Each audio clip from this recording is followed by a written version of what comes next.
지난 이야기 기억하시나요? 좁은 방에서 구들장을 내려앉히며 시작된 강쇠와 옥향의 신혼 생활. 하지만 옥향의 기막힌 예언으로 소금 대란 속에서 거부가 된 두 사람은 도적대까지 소탕하며 정선의 전설이 되었습니다. 사람들이 그녀를 뭐라고 불렀는지 아십니까? 곰이었습니다. 덩치는 집보다 크고 움직일 때마다 바닥이 울린다고 해서. 마을 사람들은 그녀를 사람 취급조차 하지 않았습니다. 그런데 말입니다. 그 여인이 단 7일 만에 조선에서 가장 아름다운 여자로 둔갑됩니다. 그리고 그 순간 그녀를 비웃던 모든 사람이 놀라 자빠집니다. 그런데 행복도 잠시 옥향의 친정집 김초씨 댁의 멸문지화의 먹구름이 몰려옵니다. 탐관오리의 음모로 아버지 김초씨가 영모 누명을 쓰게 된 것이죠. 모두가 등을 돌릴 때 옥향은 비단옷을 떨쳐 입고 관하로 향합니다. 과연 옥향은 아버지를 구하고 가문의 위기를 극복할 수 있을까요? 그리고 그녀의 몸에 일어난 마법 같은 변화의 정체는 무엇일까요? 전기수 도라르방이 들려드리는 뚱녀의 마지막 전설. 이야기 시작하기 전에 구독과 좋아요를 꼭 눌러주세요. 물론 무료입니다. 그럼 이야기 속으로 들어가시죠. 하지만 호사다마라 했던가요? 행복도 잠시 친정집 김초씨 댁에 멸문지화의 먹구름이 몰려오고 있다는 청천벽력 같은 소식이 들려옵니다. 도적대를 소탕한 무용담이 온 고을에 퍼지며 옥향인의 집은 문전성시를 이루었습니다. 사람들은 옥향이를 살아있는 산신령대하듯 우러러보았죠. 하지만 좋은 일에는 항상 마가 낀다는 말이 틀린 법이 없습니다. 평화롭던 어느 날 오후 옥향이 마루에 앉아 삶은 옥수수 한 광주리를 해치우고 있을 때였습니다. 흙투성이가 된 친정집 하인이 마당에 엎어지며 대성통곡을 했습니다. 사정인즉슨 청천벽력 같았습니다. 아버지 김초씨가 영모 가담이라는 누명을 쓰고 관하로 끌려갔다는 소식이었죠. 평소 흉년마다 곳간을 열어 백성을 구하던 의인이었으나 그의 재산을 탐낸 탐관오리들이 짜고 친 수작이었습니다. 아가씨, 초씨 어른께서 모진 고문을 당하고 계십니다. 당장 손을 쓰지 않으면 멸문지화를 당할 판입니다. 옥향이는 먹던 옥수수를 내려놓았습니다. 언니들은 무얼 하느냐 물으니 하인이 더 서럽게 웁니다. 첫째와 둘째 언니는 역적의 집안과 엮이면 시댁까지 망한다며 대문을 걸어 잠그고 하인에게 소금을 뿌려 쫓아냈다는 것이었습니다. 평소 아버지의 사랑을 독차지하며 비단옷에 금가락지 끼고 살던 딸들이 정작 아비가 죽게 생기니 가장 먼저 등을 돌렸습니다. 곁에서 듣던 강쇠가 주먹을 불끈 쥐며 분개했습니다. 천하에 몹쓸 사람들 같으니 장인어른이 애지중지하며 키웠거늘. 강쇠는 당장이라도 낫을 들고 관하로 쳐들어갈 기세였으나 옥향이는 달랐습니다. 그녀는 곰처럼 우직한 풍채 속에 여우 같은 지혜를 품고 있었죠. 서방님, 낫은 두고 창고 열쇠를 챙기십시오. 그리고 소달구지를 모두 대령하라 이르세요. 그날 밤 옥향인의 창고가 활짝 열렸습니다. 소금 장사로 벌어들인 막대한 양의 쌀과 재물들이 달구지 10대에 나뉘어 실렸습니다. 옥향이는 가장 화려한 비단옷을 차려입고 튼튼한 달구지 위에 올라탔습니다. 달구지 행렬이 관아에 도착했을 때 관찰사는 김초씨를 문초하던 참이었습니다. 형틀에 묶인 김초씨는 피투성이가 된 채 신음하고 있었습니다. 곤장이 허공을 가르려는 찰나 관아 대문이 쾅 하고 열렸습니다. 멈추시오. 우렁찬 목소리와 함께 옥향이 등장했습니다. 그녀의 거대한 풍채가 마당에 들어서자 형리들도 기세에 눌려 곤장을 떨어뜨렸습니다. 관찰사가 누구냐며 소리치자 옥향이는 당당하게 김초 씨의 셋째 딸이라 밝히며 증거를 내놓았습니다. 달구지에 덮개가 걷히자 눈부신 하얀 쌀가마니와 번쩍이는 은전들이 드러났습니다. 사또께서는 제 아버님이 쌀을 매점매석했다고 하셨지요? 하지만 여기 있는 쌀 5,000석은 아버님께서 백성을 위해 미리 준비해 두신 구휼미입니다. 아버님은 이 쌀을 관아에 기부하여 백성을 살리라 명하셨으나 탐관오리들이 뜻을 왜곡하여 역도로 몬 것입니다. 옥향이는 목소리를 높여 구경 나온 백성들에게 호소했습니다. 굶주린 백성들은 환호했죠. 여론이 순식간에 뒤집히자 당황한 관찰사에게 옥향이 다가가 은밀히 속삭였습니다. 사또, 이 쌀을 사또의 이름으로 조정에 보고하여 공을 세우십시오. 대신 제 아버님은 무죄로 방면해 주셔야겠습니다. 만약 거절하신다면 저는 이 사실을 한양에 상소할 것입니다. 이것은 협박이자 달콤한 유혹이었습니다. 명분과 실리를 모두 챙길 수 있는 제안에 관찰사는 태도를 싹 바꾸어 김초 씨를 의인이라 치켜세우며 풀어주라 명했습니다. 강쇠가 얼른 김초 씨를 부축했습니다. 피투성이가 된 김초 씨는 흐릿한 눈으로 옥향이를 바라보았습니다. 평소 미련하다고 구박하고 밥만 많이 먹는다며 타박하던 그 못난 딸이 자신을 구해낸 것입니다. 김초 씨는 떨리는 손으로 옥향이의 소매를 잡고 흐느꼈습니다. 옥향이야. 내 딸 옥향이야. 이 못난 애비를 용서해라. 내가 눈이 멀어진 줄을 알아보지 못하고 돌멩이 취급을 했구나. 옥향이는 투박한 손으로 아버지의 눈물을 닦아주었습니다. 아버지, 울지 마십시오. 배가 고파 우시는 거면 집에 가서 따뜻한 고봉밥 차려드릴게요. 그 무심한 듯 따뜻한 위로에 김초 씨는 소리내어 엉엉 울고 말았습니다. 옥향이는 김초 씨를 자신의 튼튼하고 넓은 등으로 업었습니다. 강쇠가 앞에서 달구지를 끌고 옥향이는 뒤에서 김초 씨를 업고 가는 그 행렬은 그 어떤 왕의 행차보다 위엄있고 아름다웠습니다. 위기를 넘기고 집으로 돌아온 뒤였습니다. 긴장이 풀린 탓인지 강철 같던 옥향이 시름시름 알아눕기 시작했습니다. 강쇠는 밤새 그녀의 곁을 지켰죠. 그런데 며칠을 앓던 옥향의 몸에 기이한 변화가 일어나기 시작했습니다. 열이 오르락내리락 할 때마다 산처럼 거대하던 그녀의 몸집이 조금씩 줄어들고 있었던 것입니다. 과연 옥향이의 몸에 일어난 이 마법 같은 변화의 정체는 무엇일까요? 옥향이 알아누운 지 일주일째 되던 날 아침이었습니다. 강쇠는 부인을 위해 새로 길어온 물동이를 들고 방으로 향했습니다. 그런데 방문을 열고 나온 여인을 본 순간 챙그랑 강쇠의 손에 들려있던 물그릇이 바닥에 떨어져 산산조각이 났습니다. 부인. 그게 정녕 당신이요? 내가 지금 헛것을 보는 게요. 강쇠의 눈앞에는 믿을 수 없는 광경이 펼쳐져 있었습니다. 문틀이 휘어질 듯 거대했던 몸집은 온데간데 없고 키가 훤칠하고 어깨가 딱 벌어진 호리호리한 여인이 서 있었습니다. 살에 파묻혀 보이지 않던 눈은 샛별처럼 빛났고 날카롭게 살아난 턱선은 고귀한 기품마저 흐르고 있었습니다.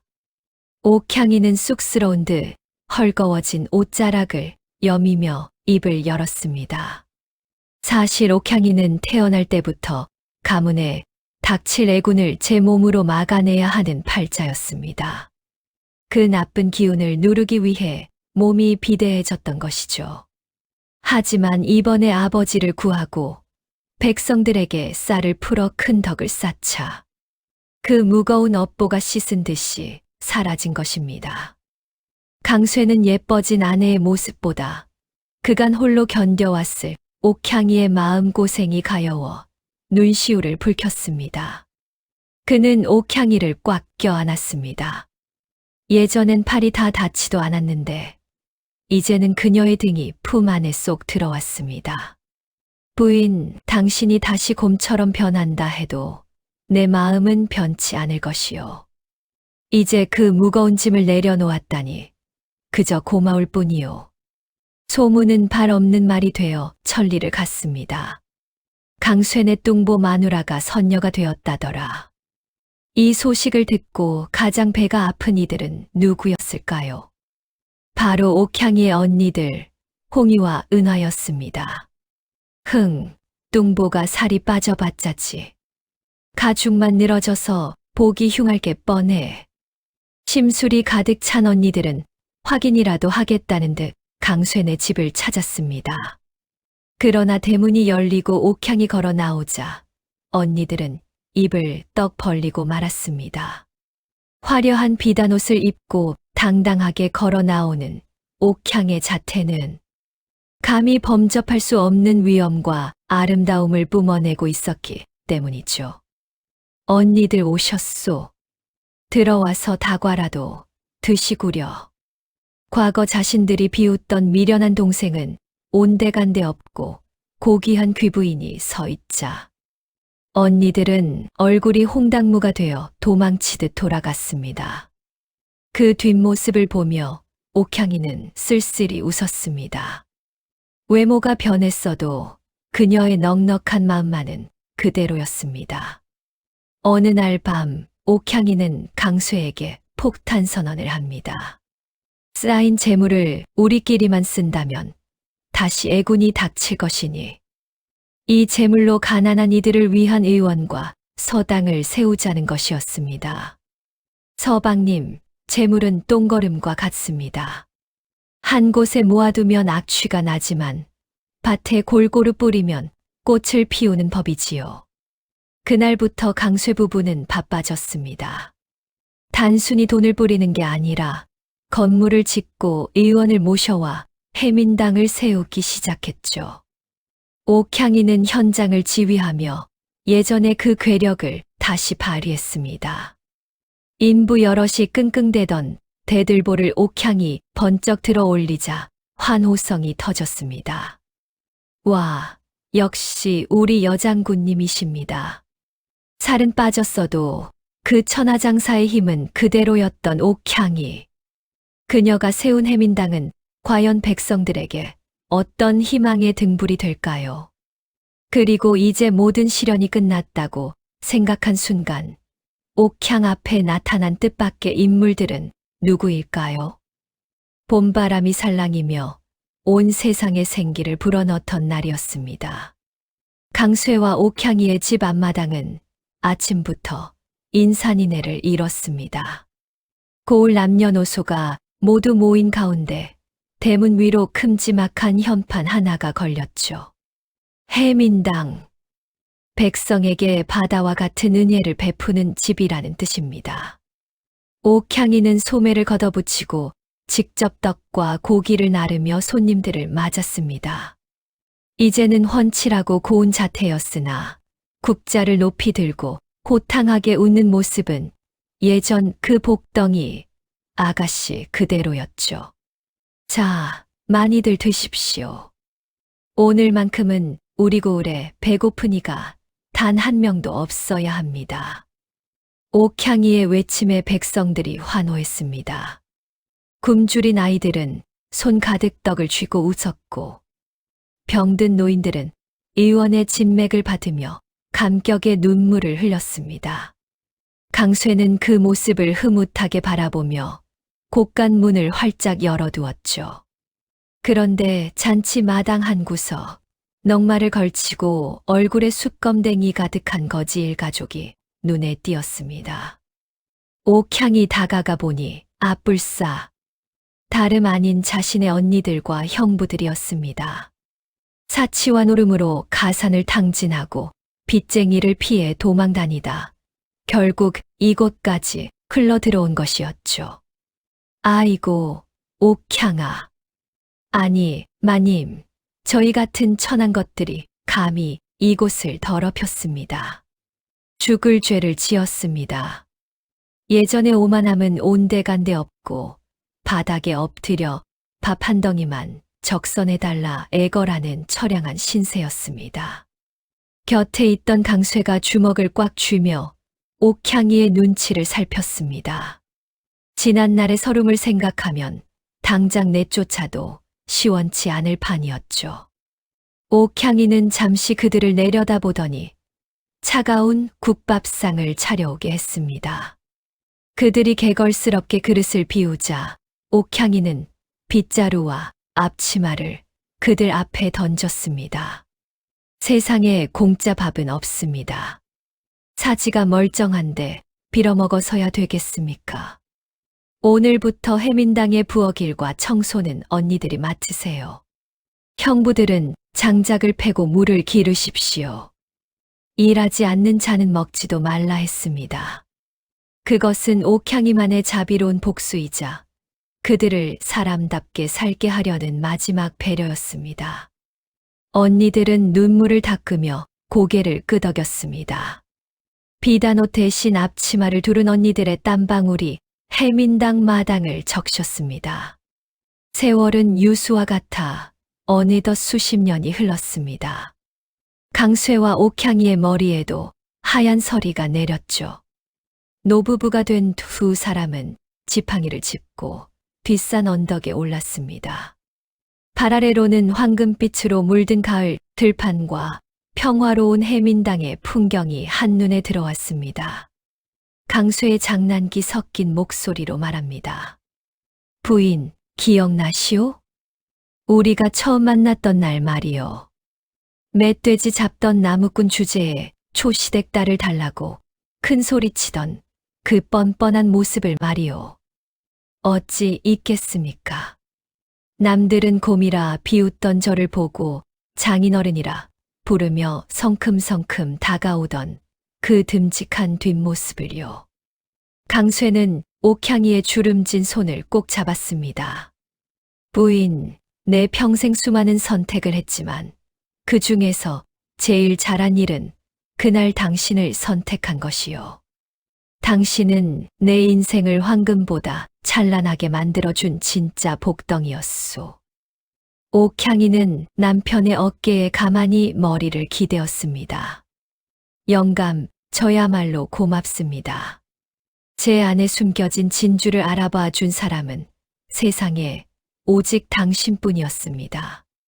세월은 더 흘러 이제 옥향은 백발이 성성한 할머니가 되었습니다. 그녀는 해민당 앞마당 큰 느티나무 아래 앉아 마을 아이들에게 둘러싸여 있습니다. 주름진 손에는 여전히 갓 쪄낸 포슬포슬한 감자가 들려있죠. 얘들아, 사람의 복은 배를 채우는 밥에 있는 게 아니란다. 남의 배를 먼저 채워줄 줄 아는 그 넉넉한 마음 속에 진짜 복이 숨어 있는 법이지. 아이들은 입가에 감자를 묻힌 채 옥향의 이야기에 귀를 기울입니다. 그 옆에서 이제는 기력이 다해 눈을 감고 꾸벅꾸벅 졸고 있는 강쇠의 모습이 보입니다. 옥향이는 조용히 강쇠의 어깨 위로 겉옷을 덮어주며 희미하게 미소 짓습니다. 그날 밤 보름달이 유난히 밝게 뜬 하늘 위로 수천 마리의 나비가 날아올랐습니다. 옥향이 가문의 애군을 다 씻어내고 백성들의 한을 풀어주었을 때 보았던 그 신비로운 서광이 다시 한번 온 세상을 비추었죠. 그것은 복덩이 옥향이 이 세상에 남긴 마지막 인사이자 축복이었습니다. 겉모습에 현혹되지 않고 진실한 가치를 알아본 나무꾼과 그 믿음에 보답하여 가문을 일으킨 여장부의 이야기는 그렇게 고을의 전설이 되었습니다. 옥향이 머물던 산깃을 여막 자리에는 이제 커다란 돌탑들이 쌓여 있습니다. 마을 사람들이 하나 둘 소원을 빌며 쌓아 올린 공덕비죠. 그 위로 내리는 따스한 햇살은 마치 옥향이 지었던 그 넉넉한 웃음을 닮았습니다. 사람들은 여전히 그곳을 지날 때면 소금을 금처럼 아끼고 밥 한 톨의 소중함을 이야기하곤 합니다. 촥. 자, 도라르방이 들려드린 오늘 이야기 어떠셨습니까? 사람의 복이라는 것, 어쩌면 타고나는 것이 아니라 서로를 귀하게 여기는 마음에서 피어나는 향기가 아닐까요? 여러분의 곁에 있는 소중한 사람, 그 사람이 바로 여러분의 인생을 황금빛으로 물들여줄 진짜 복덩이일지도 모릅니다. 사람들은 흔히 인생을 운명이라 부릅니다. 하지만 그 운명의 줄기를 바꾸는 것은 결국 사람의 마음이죠. 곰이라 손가락질 받던 옥향이와 그 속에서 황금호랑이를 본 강수의 이야기는 그렇게 한 시절을 풍미한 전설이 되었습니다. 이제 그 마지막 책장을 덮을 시간이네요. 자, 이제 저 도라르방의 이야기도 마칠 때가 되었군요. 처음 그 멧돼지 잡던 나무꾼 강쇠가 달다리를 뜯던 옥향이를 선택했을 때 여러분은 어떤 생각을 하셨습니까?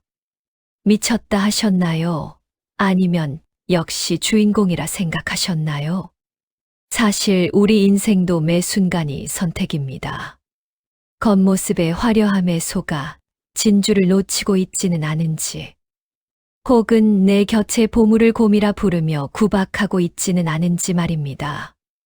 옥향이의 향기는 꽃향기처럼 금방 사라지는 것이 아닙니다.